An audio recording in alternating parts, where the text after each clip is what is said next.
Here are both my Emerson and General Electric pedestal fans running. Since the General Electric pedestal fan is a 1-speed, I'll only be running the Emerson on high, just because that's fair, and I'll turn them both on. They both have really long cords, the Emerson does too. So here are they both on high for them.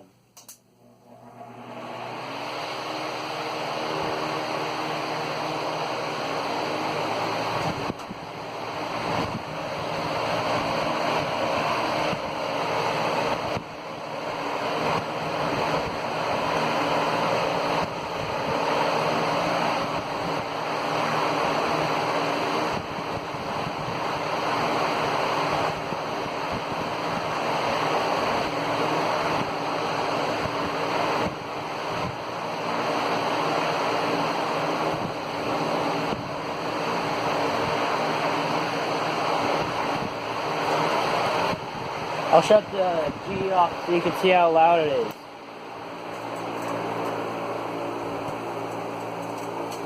I'm talking in my inside voice. That's how loud the General Electric pedestal fan is.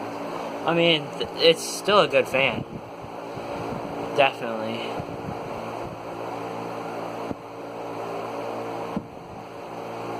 I did put an inline switch in the Emerson Electric pedestal fan because I thought I was going to have the original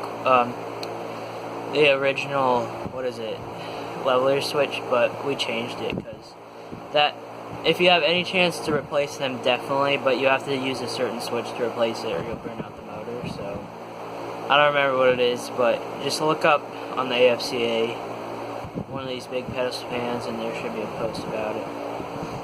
Okay, I'm going to switch it back on and you can hear how loud it is.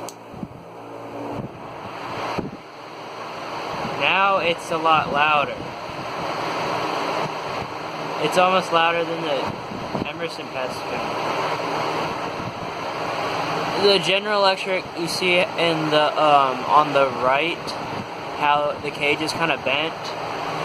Well, it must have taken a fall, and the blades were off balance. So I tried to balance it the best I can, but it's pretty balanced. Just the blade brackets themselves need to be pushed up a little bit, but it's pretty hard, so I used the winch a little bit with kind of pushing it, and it worked a little bit, so it's kind of balanced, but that's as best as I can get it. It is, though, General Electric's drawing 3.16 amps and 205 watts. I know for a fact that the Emerson pedestal fan draws 1.79 amps when it's rated for 2, so it's definitely efficient. And it puts out like pretty good breeze on low too. It's not the same as high, but it's definitely pretty close to the same. The Emerson is almost balanced, just one blade is like slightly, maybe a 16th of an inch out of balance, but that doesn't matter. Now I can talk normally. It's so weird how different the sound volume is. I'm like barely yelling. I did clean up. I did use some steel wool on the General Electric blades to get. I don't know what crap was on there. My other General Electric has the same type of corrosion on it. It's weird. So yeah, this video would go on for an extra 5 minutes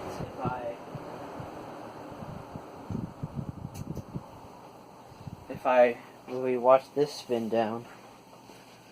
I'll cut it about a minute in.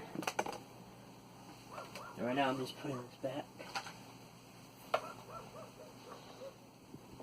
There goes that annoying dog.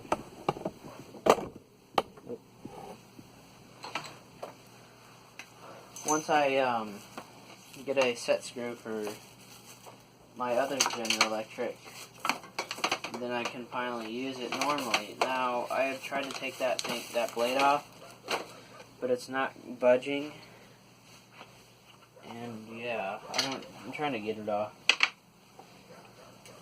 I need like a torch or something, because that's how bad it is. It does move, it's just, if I didn't have to drill out the set screw, then it'd be perfectly fine. Originally I was supposed to have 2, but I won't run it. I don't run it long at all without having the set screw, because it's not loose like that one. That one, there's no way I'd run it without 2 set screws. The General Electric, because that one's, they ran that for, that looks like maybe 10 to 20 years of damage there. It's so bad. It would cost me a ton of money to have a new shaft to put into it, but it's so bad that it doesn't need one. But if it was worse, it would definitely. It's pretty bad. I know I have the other fan, but that's not a donor fan. That one's I'm actually gonna use it.